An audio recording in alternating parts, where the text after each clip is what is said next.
আসসালামু আলাইকুম বন্ধুরা, আপনারা সবাই ভালো আছেন? আলহামদুলিল্লাহ আমি খুব ভালো আছি। তো দেখতে দেখতে পৌঁছে গেলাম।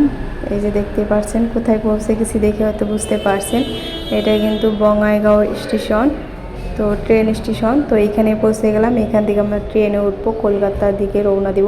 আর কিভাবে যাত্রাটা করলাম সব কিছুই থাকছে এই ভিডিওতে। ভিডিওটা শেষ পর্যন্ত দেখার অনুরোধ রইল। দেশ এবং দেশের বাইরে, কাছে এবং দূরে যে প্রান্ত থেকে আমার ভিডিওটা দেখতেছেন অবশ্যই একটি লাইক করবেন, শেয়ার করবেন। সবাইকে দেখার অনুরোধ রইল। দেখতেই পারছেন আমাদের জার্নির একটু একটু করে স্কিপ করে করে আপনাদের মাঝে শেয়ার করছি। আশা করছি আমার ভিডিওটা ভালো লাগবে। যদি ভালো লাগে একটু শেয়ার করে দিবেন আর কমেন্ট বক্সে জানিয়ে দেবেন আপনাদের মূল্যবান মতামত। আর পৌঁছে গেলাম বঙ্গাইগাঁও ট্রেন স্টেশনে। তো এখন যাব হলো আমরা কলকাতা। তো কিভাবে যাই শেষ পর্যন্ত দেখেন, ভিডিওটা দেখলে বুঝতে পারবেন। তো আমরা এই যে বিকালবেলা হয়ে গেছে, ট্রেন আছে 3টার দিকে, আর অলরেডি ট্রেনে উঠে বললাম, দেখতেই পারছেন। এই যে ট্রেনে উঠছি, বাবার শব্দ আর এই যে উড়ানে খাওয়া শুরু করছে।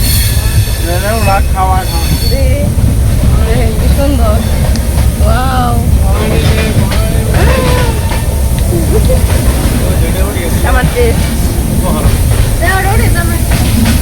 আসলে স্বাদ আছে তো লেখাটা মজার কথা।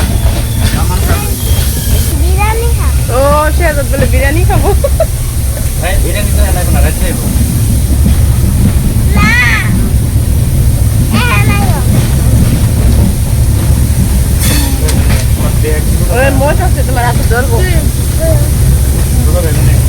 এই তো বাহিরের দৃশ্যটা কতটা সুন্দর লাগছিল, সবুজ কালার। তারপরে দেখতে দেখতে সন্ধ্যা হয়ে গেল, ওই যে দেখতে পারছেন। তো থাকছে নেক্সট ভিডিওতে। আশা করছি ভিডিওটা ভালো লাগছে, অবশ্যই শেয়ার করবেন, সবাইকে দেখার সুযোগ করে দেবেন। সবাইকে খুদা হাফিজ।